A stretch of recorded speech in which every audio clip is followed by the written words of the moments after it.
ورحمۃ اللہ وبرکاتہ۔ بسم اللہ والحمد للہ والصلاة والسلام علی رسول اللہ اما بعد۔ محترم حضرات، خواتین اسلام، اللہ کے نبی صلی اللہ علیہ وسلم کی زندگی کے تعلق سے مکے سے پہلی مرتبہ ہجرت کے تعلق سے کل کے درس میں چند باتیں آئیں، تو آج اسی کو انشاءاللہ مکمل کرتے ہیں۔ پہلی مرتبہ جو ہجرت ہوئی جس میں اللہ کے نبی صلی اللہ علیہ وسلم نے مردوں اور عورتوں کو حضرت عثمان بن عفان رضی اللہ عنہ کو امیر بنا کر کے انہیں مکے سے حبشہ کو روانہ کیا، یہ واقعہ نبوت کے کتنے سال؟ کتنے؟ 5ویں سال پیش آئے۔ کتنے مرد تھے؟ 12 مرد۔ عورتیں 4 ہیں۔ تو یہ واقعہ 5ویں نبوت کو پیش آیا، نبوت کے 5ویں سال پیش آیا۔ کس مہینے میں؟ کس مہینے میں؟ تو تھوڑا یہاں آپ کو سمجھنا ہے، یہ اسلامی مہینوں کی تعداد ہے، اسلامی مہینوں کی تعداد سمجھ رہے ہیں؟ محرم، صفر، ربیع الاول، ربیع الثانی، جمادی الاول، جمادی الثانی، رجب، شعبان، رمضان، ٹھیک ہے؟ تو یہ واقعہ کب پیش آیا؟ رجب کی 5 نبوت، یعنی نبوت کے 5ویں سال رجب کے مہینے میں مسلمانوں نے ہجرت کی، ٹھیک ہے؟ رجب کے بعد کون سا مہینہ آتا ہے؟ شعبان کے بعد رمضان، ٹھیک ہے؟ تو رجب سے لے کے رمضان تک کتنے مہینے ہیں؟ 2 مہینے، ٹھیک ہے؟ تو مسلمان ہجرت کرے جس میں 12 مرد اور 4 عورتیں تھیں پہلی مرتبہ۔ یہ ہجرت کرنے کے بعد 2 مہینے ہوئے، 2 مہینے کے بعد ایک واقعہ پیش آیا رمضان کے مہینے میں۔ کہاں؟ مکے میں۔ یہ تو ہجرت کہاں کی ہے؟ ہجرت کہاں کرے ہیں؟ حبشہ بولے تو یہ آج کل جو سوڈان کا علاقہ ہے، عرب کے ایک نامور محقق نے ایک کتاب لکھی، تو اس میں اللہ کے نبی صلی اللہ علیہ وسلم کی سیرت پر، تو ان کی تحقیق انہوں نے دلائل کے ساتھ پیش کی کہ آج سوڈان کے بعض قریبی علاقوں میں وہ جو حبشہ کی طرف ہجرت ہوئی تھی، تو اس کا تعلق آج کے سوڈان کے بعض علاقوں سے ہے، یہ ان کی تحقیق ہے۔ تو پہلی مرتبہ یہ ہجرت ہوئی، ٹھیک ہے؟ 5ویں نبوت کے 5ویں سال پہلی مرتبہ ہجرت ہوئی رجب کے مہینے میں۔ تو دوسرے 2 مہینے گزرنے کے بعد رمضان میں ایک واقعہ مکے میں پیش آیا۔ کیا واقعہ؟ اللہ کے نبی صلی اللہ علیہ وسلم رمضان کے مہینے میں کعبۃ اللہ میں داخل ہوتے ہیں، اور اسی وقت ایک دم تازہ سورۃ النجم اللہ تبارک و تعالیٰ نے یہ سورت آپ پر اتاری تھی۔ اللہ کے نبی صلی اللہ علیہ وسلم نماز پڑھتے ہیں، اور اس کے بعد جو ہے ایک مجمع ہوتا ہے، لوگ جمع ہوتے ہیں، تو اس میں اللہ کے نبی صلی اللہ علیہ وسلم وہ سورت پڑھ کے سناتے ہیں۔ مجمع میں مسلمان بھی ہیں اور ایک بڑی تعداد مشرکوں کی بھی ہے۔ اللہ کے نبی صلی اللہ علیہ وسلم وہ سورت پڑھتے ہیں اور پڑھتے جاتے ہیں، پڑھتے اللہ کے نبی سورت ختم کر کے آخری آیت پر پہنچتے ہیں۔ آخری آیت کیا ہوتی ہے؟ فَاسْجُدُوا لِلَّهِ وَاعْبُدُوا، تم اللہ کے لیے سجدہ کرو اور اسی کی عبادت کرو۔ تو یہ آیت پر پہنچتے ہیں تو یہاں سجدہ کرنا ہے، سجدہ تلاوت ہے۔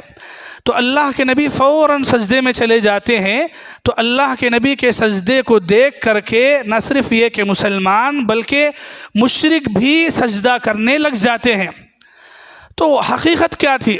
کیا وہ نہیں جانتے تھے کہ قرآن ہے؟ تو جانتے تھے کہ قرآن ہے، قرآن پڑھا جا رہا ہے اور یہ اللہ کا کلام ہے، لیکن یہ جو سورہ ہے سورہ نجم، خاص کر کے اس کی آخری رکوع کی آپ آیتیں پڑھیں گے تو اللہ تبارک و تعالیٰ نے اس سورہ کے آخری رکوع میں انسان کو جھنجھوڑا ہے قیامت کے حوالے سے۔ بعض آیتیں مثال کے طور پر آخری کی اللہ تبارک و تعالیٰ نے فرمایا ھذا نذیر من النذر الاولی، کہ یہ جو پیغمبر ہے ڈرانے والا، یہ پچھلے پیغمبروں کی طرح ہی ایک نبی ہے، یہ کوئی نیا نہیں ہے، انوکھا نہیں ہے، یہ بھی ایک پیغمبر ہے۔ فرمایا پھر ازفت الازفہ، کس سے ڈرانے والا ہے؟ ایک ایسے دن سے جو دن ایک دم قریب میں آنے والا ہے، قیامت کا دن، اور وہ قیامت کے دن سے ڈرانے کے لیے پیغمبر آیا ہے، اور وہ قیامت کے دن ایسا ہے لیس لہا من دون اللہ کاشفہ، اللہ جب یہ قیامت کے دن کا فیصلہ کریں گے تو کوئی ہٹانے والا نہیں ہے، قیامت کے دن کو کوئی ٹالنے والا نہیں ہے۔ افمن ھذا الحدیث تعجبون، کیا تم اس پیغمبر کی باتوں پر جو قرآن پڑھ کے سنا رہا ہے اس پہ کیا تم تعجب کرتے ہو؟ وتضحکون، تم ہنس رہے ہو، ولا تبکون، تمہیں رونا نہیں آتا کیا اللہ کا کلام پڑھنے کے بعد، سننے کے بعد؟ وانتم سامدون، تم ایک دم مدہوشی کی زندگی گزار رہے ہو۔ فاسجدوا للہ واعبدوا، تمہیں تو ہونا چاہیے تھا کہ تم اللہ کے لیے سجدے میں گر جاتے، اس کی عبادت کرنے لگتے۔ تو یہ ایک روانی ہے، اور عربی لہجے کو اچھا جانتے تھے، تو قرآن کے یہ صورتوں کا جو خافیہ ہے وہ خود قرآن اور قرآن کے معانی، یہ جو سمجھنے والی قوم تھی، یہ قرآن کی آیتیں جب اللہ کے نبی پڑھ رہے تھے تو اس میں اس قدر ڈوب گئے کہ انہیں اپنے آپ پر جو ہے کنٹرول نہ رہا، اپنے آپ پر کہ میں مشرک ہوں بولنے کا احساس نہیں رہا، بلکہ عربی زبان سے ان کو جھنجھوڑا جا رہا ہے۔ تو ایسی آیتوں سے یہ آیتیں ہیں، تو یہ آیتوں کے آخر میں جب اللہ کے نبی نے کہا کہ فاسجدوا للہ واعبدوا، تمہیں تو سجدہ کرنا چاہیے، اللہ کی عبادت کرنا چاہیے، ایک اللہ کو ماننا چاہیے، تو جب اللہ کے نبی یہ آیت پر پہنچے تو آپ نے سجدہ کیا، اور جو مشرکین کفار اس مجمع میں تھے سب نے سجدہ کیا۔ حضرت عبداللہ بن مسعود رضی اللہ عنہ جو اس واقعے کو دیکھتے ہیں، اس موقع پر اللہ کے نبی کے ساتھ ہیں، وہ اس واقعے کو روایت کرتے ہوئے لکھتے ہیں کہ اللہ کے نبی صلی اللہ علیہ وسلم کے سجدہ کرنے کے بعد سب نے سجدہ کیا، مسلمانوں نے اور مشرکوں نے، سوائے ایک انسان کے۔ ایک انسان نے کیا کیا؟ سجدہ کرنے کے بجائے اپنے مٹھی میں کیا ہے مٹی لے کر کے اپنی پیشانی کے قریب لے کر کے گیا اور کہا کہ میرے لیے یہی کافی ہے، یعنی میں اپنا سر جھکا کے مٹی کو نہیں لگاتا ہوں بلکہ مٹی کو اٹھا کے اپنے پیشانی کو لگاتا ہوں۔ اس نے ایسا کیا۔ یہ مشرک تھا، یہ وہ آدمی تھا، امیہ بن خلف اس کا نام ہے، امیہ بن خلف، اور اس نے یہ جو یعنی ایک بڑی تعداد سجدہ کرنے کے باوجود یہ جو تکبر میں آ کر کے اس وقت بھی سجدہ نہیں کیا اور کہا کہ میرے لیے بس اتنا کافی ہے، بہت برا حشر ہوا اس کا۔ قریب میں جو جنگ بدر ہوئی، جنگ بدر میں بہت برے طریقے سے مارا گیا، قتل کیا گیا امیہ بن خلف۔ تو یہ ایک آدمی بچا جس نے سجدہ نہیں کیا، بقیہ سب نے سجدہ کیا۔ یہ واقعہ ہے، یہ واقعہ رمضان کے مہینے میں پیش آیا، ٹھیک ہے۔ یہ پورا واقعہ متفق علیہ ہے، امام بخاری اور امام مسلم دونوں نے روایت کیا ہے۔ حضرت عبداللہ بن مسعود اس کے راوی ہیں۔ یہ ایک صحیح مسلم اور صحیح بخاری کے اندر طویل پورے طوالت کے ساتھ یہ واقعہ ہے، حدیث نمبر 1701 پر یہ واقعہ آپ کو ملتا ہے۔ اور بھی امام بخاری نے اور کئی جگہ اس واقعے کو الگ الگ یعنی کتاب التفسیر وغیرہ میں بھی اس کو روایت کیا ہے۔ اللہ کے نبی صلی اللہ علیہ وسلم کے زمانے میں یہ جو واقعہ ہوا، کب ہوا؟ رمضان میں، ٹھیک ہے۔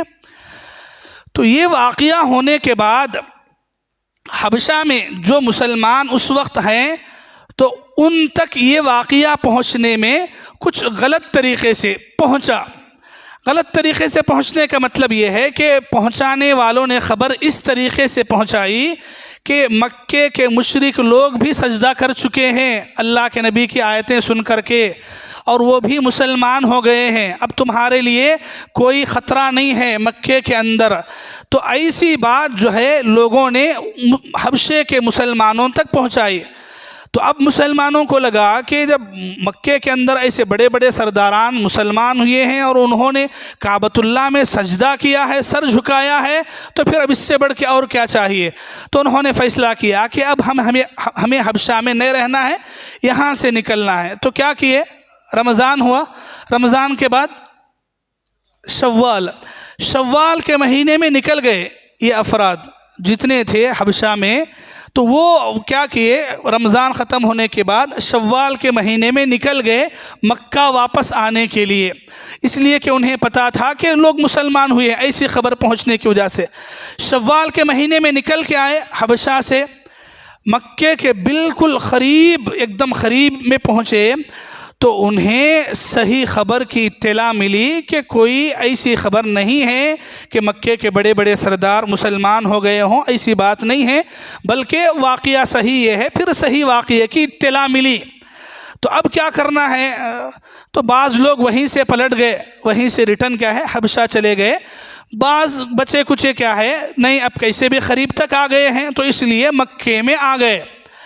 تو اب یہ جو حبشہ سے ہجرت کر کے پہنچے تھے، پھر واپس میں تھوڑے سے آ گئے تو ان کے آنے کے بعد ظلم اور زیادہ شروع کیا گیا مکے کے اندر۔ اس کے بعد پہلے ہی سے ان کو غصہ تھا کہ مسلمان مکے سے بھاگ کے حبشہ گئے ہیں، اپنے آدمیوں کو بھی بھیجا تھا پکڑنے کے لیے لیکن نہیں ملے تھے، تو اب یہ موقع تھا تو ان پر ہی نہیں بلکہ ہر کوئی جو بھی مسلمان ہوتا تو ان پہ اور زیادہ ظلم کرنا شروع کرتے۔ تو یہ ظلم کا سلسلہ جب حد سے زیادہ اور آگے بڑھا تو اللہ کے نبی نے دوسری مرتبہ ہجرت کرنے کا حکم دیا حبشہ کی طرف ہی۔ تو دوسری مرتبہ میں یہ تعداد جو ہے، یہ تعداد تھوڑا بدل جاتی ہے۔ پہلی مرتبہ میں کتنی تھی؟ 12 تھی۔ دوسری مرتبہ میں یہ تعداد 80 پر 2 کو پہنچتی ہے۔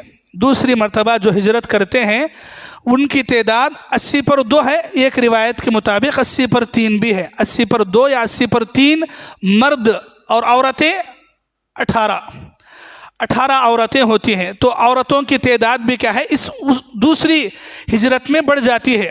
تو یہ دوسری مرتبہ ہجرت رہی جس میں تعداد بڑھتی ہے، 80 پر 2 80 پر 3 مرد ہوتے ہیں اور 18 عورتیں ہوتی ہیں۔ تو یہ تعداد جب مکہ سے نکل کر کے حبشہ پہنچ گئی اور جب مکے کے مشرکوں کو معلوم ہوا کہ پہلے سے بڑی تعداد میں مکے کے مسلمان جو ہے بھاگ کے حبشہ کو نکل گئے ہیں تو اب ان کو چین کی نیند نہیں آئی۔ انہوں نے کہا کہ ایسے کیسے ہو سکتا ہے کہ ایک تو پہلے ہی سے نکل گئے تھے، اب دوسرے اتنی بڑی تعداد میں تقریباً 100 پار ہوتے ہیں، مرد اور عورتیں ملائیں گے تو اتنی بڑی تعداد کیسے نکل گئی ہم سے چھوٹ کر کے۔ تو اس لیے انہوں نے ایک تدبیر اختیار کی۔ اس کے بعد انہوں نے کیا کیا، مکے کے مشرک لوگ ایک خفیہ طور پر جو ہے 2 آدمیوں کو تیار کیا، 2 آدمیوں کو جن کے بارے میں انہیں اطمینان تھا کہ ان کی زبان اچھی ہے، ٹاکنگ پاور ہے ان کے پاس، وہ اچھی طریقے سے بات چیت کر سکتے ہیں۔ تو ایسے مکے کے 2 آدمیوں کو منتخب کیا گیا، ایک ہے عبداللہ بن ابی ربیعہ ایک ہے، اور دوسرے ہیں عمرو بن عاص۔ یہ عمرو بن عاص کون ہے؟ اس وقت کافر ہیں، آگے چل کر کے یہ مسلمان ہوتے ہیں، اس وقت تو کافر ہیں۔ تو مکے کی طرف سے یہ 2 عبداللہ بن ابی ربیعہ اور یہ عمرو بن عاص، یہ دونوں کو منتخب کرتے ہیں مکے والے، اور کیا کرتے ہیں مکے سے بہت سارے تحفے، تحائف، گفٹس دے کر کے بھیجتے ہیں اور یہ حکم دیتے ہیں کہ جتنے بھی تحفے تحائف ہیں جا کر کے حبشہ کا جو بادشاہ ہے اس سے ملو، اس کو دو، اور اس سے پہلے، اسے ملنے سے پہلے حبشہ کے اندر یہ جو پادری ہوتے ہیں پوپ چرچ کے، تو الگ الگ سے ان سے ملو، پہلے ان سے مل کر کے ان کو تحفے تحائف دے کے تمہارے آنے کا مقصد کیا ہے ان کے سامنے رکھو اور ان کا ذہن بناؤ، ان کا ذہن بنا کر کے ان کے ساتھ بادشاہ کے پاس پہنچو۔ اگر تم بادشاہ کے پاس بات رکھو گے اور تمہارے ساتھ وہاں کے پادری بھی تائید کریں گے تو پھر مسئلہ ختم ہو جائے گا، مسئلہ حل ہو جائے گا۔ تو ایسی سوچ رکھ کر کے انہوں نے اپنے یہ 2 آدمیوں کو روانہ کیا۔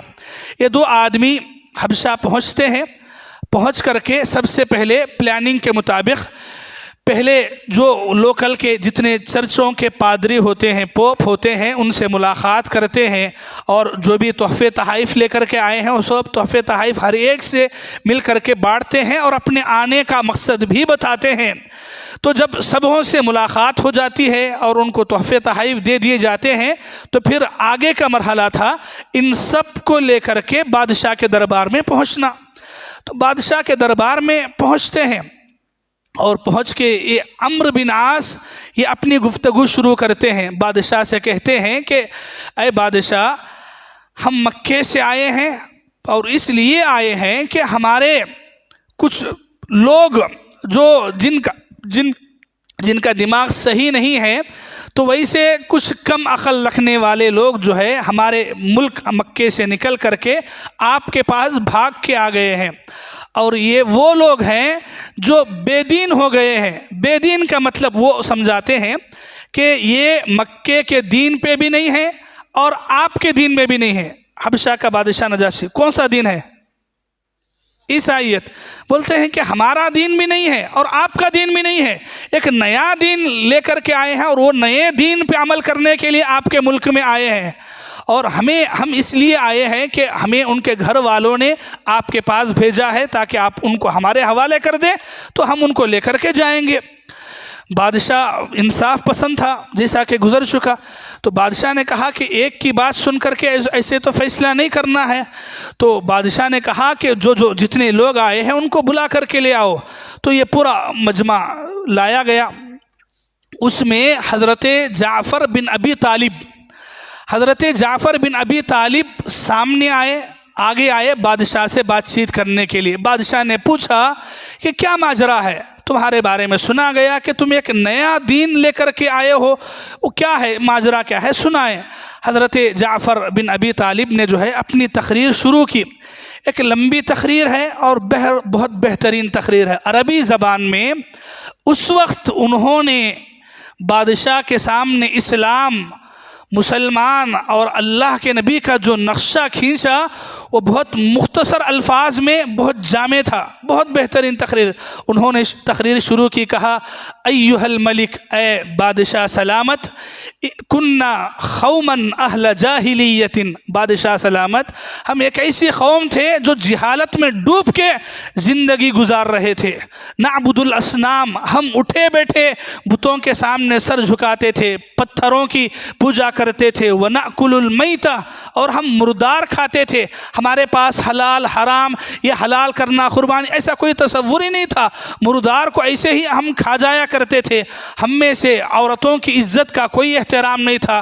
لوگ شرابوں میں ڈوب کر کے زندگی گزارتے تھے. ان کے پاس پیسوں کے معاملے میں سود خوری ایسے رواج پکڑ چکی تھی کہ ان کی زندگیوں میں وہ ایک دم گھر کر چکی تھی. تو ایسی بے حیائی کی، فحاشی کی، عریانیت کی، گناہوں کی زندگی ہم بسر کر رہے تھے کہ ہمارے درمیان میں ہم میں کا ہی ایک آدمی آیا جس نے ایک اللہ کی طرف ہم سب کو بلایا، ایک اللہ کی طرف اس نے دعوت دی. اور اس نے جو باتیں ہمارے سامنے رکھی وہ جاہلیت سے بہت اونچی تھی. یعنی بہت بہترین باتیں اس نے ہمارے سامنے کہیں کہ جانوروں کو مردار نہیں کھانا ہے، انہیں حلال کرنا ہے. اس نے ہمیں ماں، عورت کی عزت کا طریقہ اس نے بتایا. عورت ذات کیا ہے، عورت کا احترام کیسے ہونا چاہیے اس نے ہم کو بتایا. ہم یہ جو بے حیائی، فحاشی کی زندگی گزار رہے تھے اس زندگی سے نکال کر کے پاکیزہ زندگی کیا ہوتی ہے اس نے ہمیں سکھایا.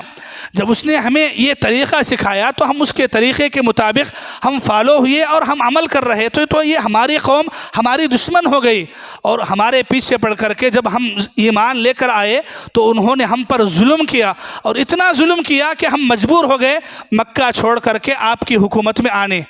اور ہم آپ کے پاس اس لیے آئے ہیں کہ ہم نے آپ کے بارے میں سنا ہے کہ آپ انصاف پسند ہیں، انصاف سے آپ کام لیتے ہیں، تو اس لیے ہم آئے ہیں. اور اس نبی نے ہمیں ایک ایسی کتاب پڑھ کر کے سنایا ہے جو کتاب کسی انسان کا کلام نہیں ہو سکتی ہے، وہ محض اللہ کی باتیں ہیں، اللہ کی آیتیں ہیں. یہ حضرت جعفر بن ابی طالب کی تقریر کا خلاصہ تھا. جب بادشاہ نے سنا تو پوچھا کہ وہ جو کلام کی تم بات کر رہے ہو کیا تم پڑھ کر کے کچھ سنا سکتے ہو؟ تو انہوں نے کہا کہ ہاں سنا سکتا ہوں. پھر حضرت جعفر نے سورہ مریم کی تلاوت شروع کی، وہ سورہ جو آج پڑھا گیا تراویح میں. حضرت جعفر نے سورہ مریم شروع کی. سورہ مریم کیا ہے؟ حضرت مریم علیہ السلام، حضرت عیسیٰ علیہ السلام، ان دونوں کی زندگی کا خلاصہ اور یہ دونوں کی حقیقت خاص کر کے حضرت عیسیٰ علیہ السلام کے بارے میں جو اس زمانے میں کرسچن غلط عقیدے رکھتے تھے، تو ویسے موقع پر ایک صحیح پیغام لے کر کے یہ سورہ اترا تھا۔ تو حضرت جعفر نے وہ پوری آیتیں پڑھ کر کے سنائی۔ بادشاہ جب وہ آیتیں سن رہا تھا تو حضرت جعفر قرآن مجید کی تلاوت کر رہے ہیں، اور ادھر جب تلاوت رکتی ہے تو کیا دیکھتے ہیں کہ بادشاہ کی آنکھوں سے آنسو جاری ہیں۔ اللہ اکبر۔ اسی واقعے کو اللہ تعالیٰ نے یاد دلاتے ہوئے 7واں پارے میں شروع کی آیت ہے، وَإِذَا سَمِعُوا مَا أُنزِلَ إِلَى الرَّسُولِ، اور جب انہوں نے سنا اس کلام کو جو رسول پہ نازل ہوا، تَرَىٰ أَعْيُنَهُمْ تَفِيضُ مِنَ الدَّمْعِ مِمَّا عَرَفُوا مِنَ الْحَقِّ، تو آپ دیکھیں گے کہ ان کی آنکھوں سے آنسو جاری ہیں۔ کیوں؟ مِمَّا عَرَفُوا مِنَ الْحَقِّ، جو حق انہوں نے پہچانا، وہ حق سن کر کے وہ لوگوں کی آنکھوں سے آنسو آ گئے۔ تو یہ حبشہ کا جو بادشاہ تھا نجاشی، وہ اور اس کے جو درباری جو اپنی کتاب، آسمانی کتاب جو پڑھ چکے تھے، جن کے پاس صحیح علم تھا، تو ان کی آنکھوں سے آنسو جاری ہو گئے۔ اور پھر یہ بات مکمل ختم ہونے کے بعد بادشاہ نے کہا ان لوگوں سے، مکے کے وہ 2 افراد سے، کہ تم واپس پلٹ کے چلے جاؤ، میں کسی بھی صورت میں یہ لوگوں کو تمہارے حوالے نہیں کرنے والا ہوں، کسی بھی صورت میں تمہارے حوالے یہ آدمیوں کو نہیں بھیج سکتا۔ مجھے ان لوگوں میں کوئی ایسی خامی، کوئی ایسی بات نظر نہیں آئی کہ میں ان کو بے دین سمجھوں، تو ایسا تو نہیں ہو سکتا کہ میں ان کے حوالے کروں۔ تو یہاں وہ ناکام ہو گئے تھے، اتنے تحفے تحائف لا کر کے پیش کر کے بھی وہ ناکام تھے۔ تو پھر انہوں نے یہ دو انسانوں نے پھر سوچا، اسی دن پلاننگ بنائی کہ کیا کرنا ہے۔ تو عبداللہ بن ابی ربیعہ نے کہا کہ نہیں، کچھ ایسا کرنا ہے کہ یہ جتنے مسلمان ہیں وہ شرمسار ہونا ہے، اور ہم ان کو اپنے ساتھ لے کر ہی جانا ہے۔ تو کیا کریں گے؟ تو دوسرے دن دربار میں جانا ہے۔ پلاننگ کیا، جا کر کے کیا کرنا، یہ بولنا ہے کہ یہ مسلمان عیسیٰ علیہ السلام کے بارے میں غلط عقیدہ رکھتے ہیں، عیسیٰ کی گستاخی کرتے ہیں، بے ادبی کرتے ہیں، اور بادشاہ کیا ہے، عیسائی ہے، کرسچن ہے، تو وہ عیسیٰ علیہ السلام کے بارے میں گستاخی کی باتیں سن کے غصے میں آئے گا، اور مسلمانوں پہ یا تو ظلم کرے گا یا ہمارے حوالے کر دے گا۔ ایسی ہی بات طے ہوئی، اور دوسرے دن پھر دربار میں پہنچے۔ دربار میں پہنچ کے پھر بادشاہ سے کہا کہ بادشاہ سلامت، آپ کو نہیں پتہ ہے کہ جو لوگوں کو آپ پناہ دے رہے ہیں، یہ وہ لوگ ہیں جو عیسیٰ علیہ السلام کی گستاخی کرتے ہیں، ان کے بارے میں غلط سلط باتیں پھیلاتے ہیں۔ بادشاہ نے پھر بلا بھیجا، ان کو بلایا اور پھر پوچھا، مسلمانوں کو جو بھی ہیں پھر بلایا، پوچھا کہ کیا ماجرا ہے۔ تو حضرت جعفر نے قرآن مجید، یہ جو سورہ مریم ہے، سورہ مریم میں عیسیٰ علیہ السلام کے بارے میں جو باتیں ہیں وہی پڑھ کے سنائی۔ کہا کہ عیسیٰ اللہ کے بندے ہیں، اس کے رسول ہیں، وَكَلِمَتُهُ أَلْقَاهَا إِلَى مَرْيَمَ وَرُوحٌ مِّنْهُ، اور ایک وہ کلمہ ہے جس کے ذریعے حضرت جبرائیل علیہ السلام وہ لائے، اور اس کے ذریعے سے اللہ تعالیٰ نے ان کی ولادت کی۔ اس طریقے سے وہ ایک معجزاتی طور پر ان کی پیدائش ہوئی، اور وہ روح ہیں، روح اللہ ہیں۔ یہ حضرت جعفر نے بادشاہ کے سامنے رکھا۔ جب بادشاہ نے یہ بات سنی تو جو کرسی پر وہ بیٹھا تھا، کرسی سے اٹھا، اٹھ کے کاڑی لیا، کاڑی لے کر کے کہا، واللہ ما عدا عیسیٰ ما خلتا، کہا کہ اللہ کی قسم، تم نے جو کچھ بتایا ہے اور عیسیٰ علیہ السلام کے بارے میں ہم جو پڑھے ہیں ہماری کتابوں میں، جو حق ہے اس میں اور تمہاری باتوں میں اتنا بھی فرق نہیں، کاڑی کے برابر، ایک کاڑی کے برابر بھی فرق نہیں ہے۔ یعنی جو کچھ ہے صحیح حقیقت ہے، وہی حقیقت تم نے بیان کی ہے۔ تو بادشاہ نے یہ بات ان کے سامنے کہی، اور اس کے بعد بادشاہ نے کہا کہ اب کوئی چارہ نہیں ہو سکتا کہ یہ مسلمانوں کو میں تمہارے حوالے کروں، ہرگز نہیں ہو سکتا۔ اور اس کے بعد یہ جو انصاف پسند بادشاہ ہے، اللہ اکبر، واقعی معنوں میں انصاف پسند ہے، اس نے کہا کہ اگر ان مسلمانوں پر ظلم کرنے کے لیے یا ان کو تمہارے ساتھ واپس بھیجنے کے لیے سونے کا پہاڑ بھی لا کے میرے دربار میں رکھ دو، میں نہیں تمہارے حوالے نہیں کرنے والا ہوں۔ اللہ اکبر، بہت بڑی بات ہے جی۔ بادشاہ کی یہ باتیں سن کے وہ دونوں آدمی اپنا منہ لے کے پھر مکہ واپس آ گئے۔ یہ جو واقعہ ہے حبشہ کے بادشاہ نجاشی کا، یہاں تھوڑا سا رکنا ہے۔ یہ جو نجاشی بادشاہ ہے اس نے حق کو پہچانا، اور قرآن مجید کہتا ہے یقولون ربنا آمنا فاکتبنا مع الشاہدین، انہوں نے یہ بھی کہا کہ ہم ایمان لے آئے اور اے اللہ ہمیں گواہوں میں سے لکھ لینا۔ حبشہ کا بادشاہ نجاشی مسلمان ہوا اور اسلام پر ثابت قدم رہ کے اس کا انتقال بھی اسلام پر ہوا، مسلمان کی حالت میں وہ انتقال ہوا۔ بہت لمبی مدت کے بعد یہ جب انتقال ہوا حبشہ کا بادشاہ نجاشی، تو اس وقت اللہ کے نبی مدینے میں ہیں، بہت دور کی بات ہے۔ ابھی ہم کہاں ہیں؟ ابھی یہی ہیں نبوت کے زمانے میں، لیکن بعد میں جب اللہ کے نبی مکہ چھوڑ کے مدینہ ہجرت کرتے ہیں تو مدینہ جانے کے بعد تقریباً 8ویں یا 9ویں سال نجاشی بادشاہ کا انتقال ہوتا ہے، اور اللہ تعالیٰ وحی کے ذریعے سے ان کے انتقال کی خبر اللہ کے نبی صلی اللہ علیہ وسلم کو سناتے ہیں۔ تو اللہ کے نبی صلی اللہ علیہ وسلم صحابہ کرام سے کہتے ہیں قد توفی اليوم رجل صالح من الحبش، کہا کہ آج کے دن حبش کا ایک نیک آدمی انتقال ہو چکا ہے، مراد یہی بادشاہ تھا۔ اور پھر اللہ کے نبی نے جنازے کی نماز غائبانہ پڑھی، جنازے کی نماز غائبانہ پڑھی، اس لیے کہ اللہ کے نبی مدینے میں تھے اور مدینے سے حبشہ بہت دور ہے اور حالات اس وقت کے الگ ہیں۔ تو اللہ کے نبی نے نجاشی بادشاہ کی جنازے کی نماز جو ہے مدینے کے اندر غائبانہ طور پر پڑھی، اور اس کے اسلام لانے اور اسلام پر مرنے کی خود اللہ کے نبی نے گواہی دی اور کہا کہ یہ رجل صالح، یہ نیک آدمی تھا۔ یہ پوری روایت، یہ پورا واقعہ جو نجاشی بادشاہ کے بارے میں آپ کے سامنے رکھا گیا، امام بخاری نے اس کو روایت کیا ہے، حدیث نمبر 1320 میں نجاشی بادشاہ کے انتقال پر بھی جنازے کی نماز پڑھنے کا ذکر یہ روایت میں امام بخاری نے ذکر کیا ہے۔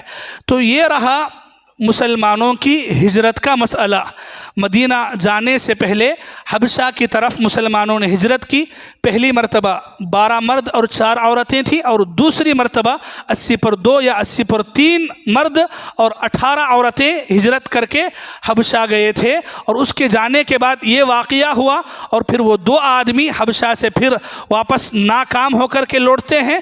تو پھر ان مکے والوں کا حسد، نفرت، غصہ اور بھڑک جاتا ہے کہ ہمارے لوگ اتنے سارے تحفے تحائف، آپ کو یہ بھی یاد رہنا ہے کہ جتنے تحفے تحائف جا کے لے کے دیے تھے بادشاہ جو ہے واپس بھیجتے ہوئے سب ریٹرن کیا، بولا اپنے درباریوں کو وہ جتنے لا کے تحفے دیے ہیں سب ان کے منہ پہ مارو، بولے کہ یہ ان کا آنا ہی غلط مقصد سے ہے، یہ تحفے دینا غلط نیت سے ہے، ایسی نیتیں لے کر کے آ کے تحفے دے کے بات رکھے ہیں تو ان کو خالی ہاتھ نہیں بھیجنا ہے، جو تحفے لا کر کے دیے ہیں وہی تحفے واپس کر دو۔ تو پورے واپس لے کے، اور یہ بہت بری بات ہے کہ تحفے بھی واپس کر دینا، منہ پہ مارنا، تو ان کے منہ پہ تھپڑ مارے جیسا تھا یہ مسئلہ۔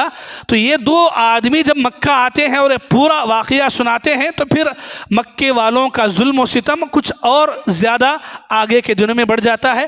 آئندہ کے بارے میں انشاءاللہ کل کے درس میں بات ہوگی۔ دعا ہے رب العالمین سے اللہ تعالیٰ مجھے آپ کو رسول اللہ کی زندگی پڑھنے، سمجھنے اور ان کے مطابق اپنی زندگی بنانے کی توفیق عطا فرمائے۔ آمین ثم آمین وآخر دعوانا ان الحمد للہ رب العالمین۔ سبحانک اللہم بحمدک اشہد ان لا الہ الا انت استغفرک واتوب الیک۔